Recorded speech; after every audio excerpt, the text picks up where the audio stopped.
Watch and burn. Hey everybody, so tonight I want to discuss the Prodigy's, when did this come out? The 1992 single For Everybody in the Place. Now on here you got the Fairground edit, you got the Fairground remix, G-Force and Crazy Man clock in on here as well. And that is probably my favorite thing about these early Prodigy singles, is the fact that they always seem to toss in a couple extra songs that I haven't heard. And considering that I am hearing all sorts of fucking noises around me now, and I can't see shit because of this light, I'm a little freaked out. So that's why I've decided to talk about this single, because I'm at this fucking graveyard that's way down at the highway, and I can't see anything. And I keep hearing noises coming from that way.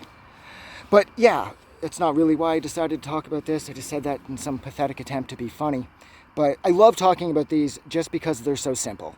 They're easy, you're in and you're out in roughly 20 minutes. Every song on here kicks ass. Everybody in the Place to begin with is amazing. And then you toss in the two remixes that I absolutely love, which I named earlier, which I can't remember. The Fairground, the edit, and the Fairground remix, both the Fairgrounds, that are released on the physical copy that I have.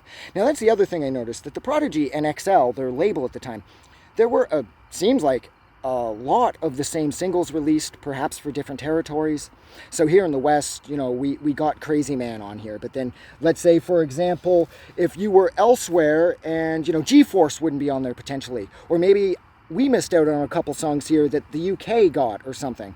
That was another thing I thought was sort of fun, was that if you really wanted to dig in, you could try to collect all of these Prodigy singles from all of the different territories where they were released worldwide, because you'd probably end up with a boatload of songs you hadn't heard. And I love the Experience era Prodigy.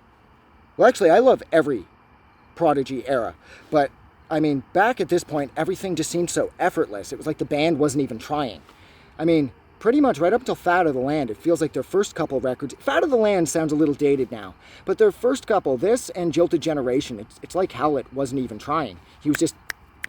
And it was as of Fat of the Land when they got massive, and then he really started to develop his sound, and he started to grow in so many different directions. It seems like with every subsequent Prodigy release, they seem to reinvent themselves. Or at least that's how I feel about them. At this point, though, they weren't trying to reinvent themselves. They were just stuck in that early 90s jungle, drum and bass, rave thing. I mean, Everybody in the Place is one of the best songs I've ever heard, and this single is amazing because, like I said, there are no bad songs, and it's quick. So keeping in with that, I'm going to make this quick, so that is where I'm going to stop. So thank you so much for hanging out with me for not even 3 minutes while I discuss the Prodigy's 1992 single For Everybody in the Place. Like always, if you like this review, or you love this song, or you love this single, or if you agree that it would be fun to collect all of the singles for all of the territories so you could get all of the kick-ass songs, don't forget to do something nice for somebody. But please, most importantly, don't forget that the world is actually a better place because you are in it. I'm going to go because I'm a little overdressed and I keep hearing shit. Have a good night.